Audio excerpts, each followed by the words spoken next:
world's first female admiral. She dared to fight the Dutch and Portuguese.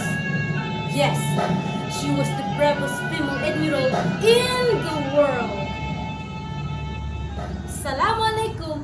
I'm Maslina Marten, the representative of CLC Nabawan, and this is a story of a female hero from Aceh, Indonesia. Here, Malahayati.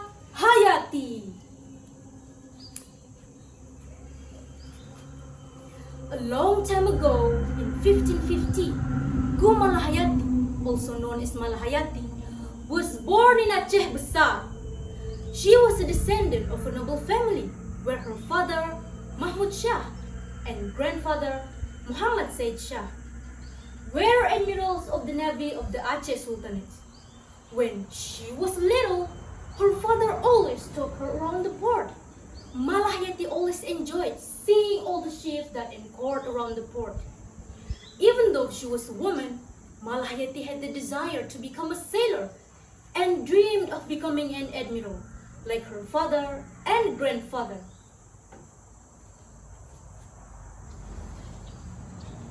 If only I were a man, I would be easily become an admiral, she said to herself.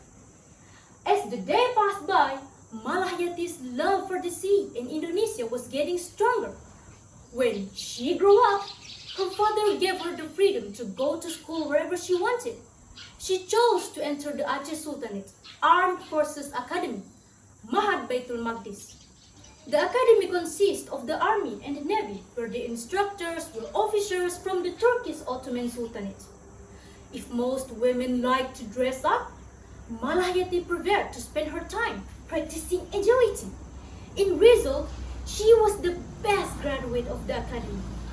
After graduating from the academy, Malahayati married the man she loved, Admiral Tuanku Mahmudin. Admiral Tuanku Mahmudin was a brave and handsome man. Unfortunately, he died in a battle against the Portuguese navy in Haru Bay near Malacca Strait. I was always trained to be ready to fight the fierceness of the ocean. But I was never prepared to accept the death like this.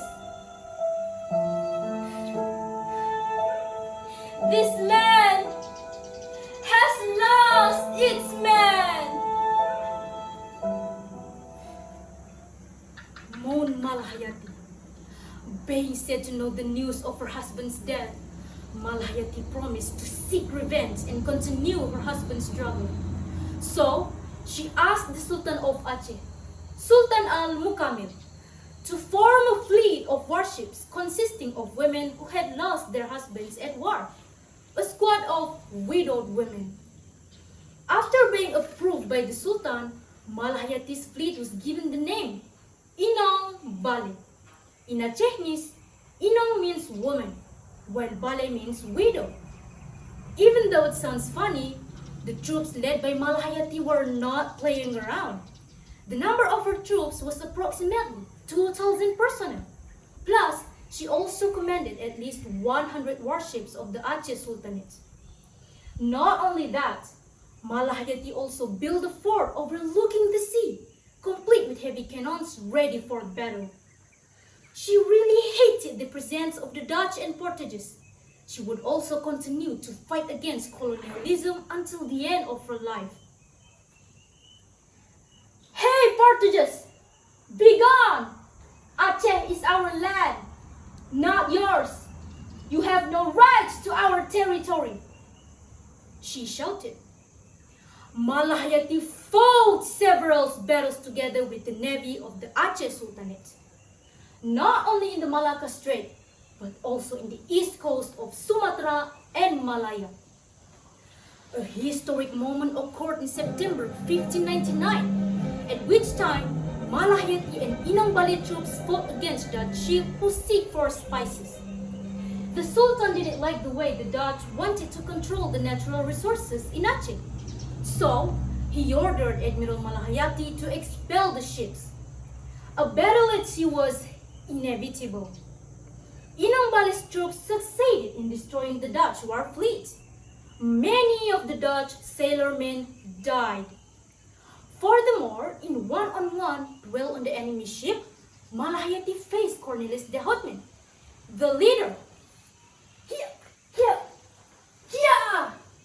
and stabbed him with her Renchong sword. Now, this is what you get if you dare to interfere in my country, said Malahayati with anger. Cornelis de Houtman died in the hands of Malahayati. Meanwhile, Frederick de Houtman, the vice commander of the Dutch war fleet, was captured by Aceh Sultanate. The Dutch attempt to propose peace to release him.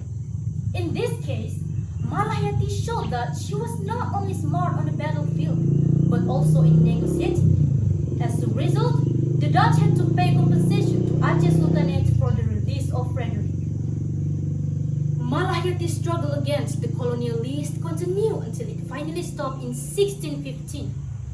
Malahayati died in a battle against the Portuguese fleet in the Malacca Strait. She was buried on top of a small hill in the north of Lambreh village in Aceh Besar.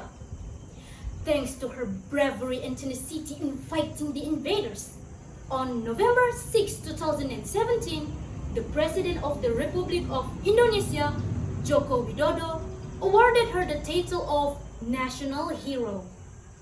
Indonesia should be proud to have the first female admiral recognized by the world. And the people of Aceh should also be grateful because from this province, many brave women were born. So, that was the story about the bravest female admiral in the world from Aceh.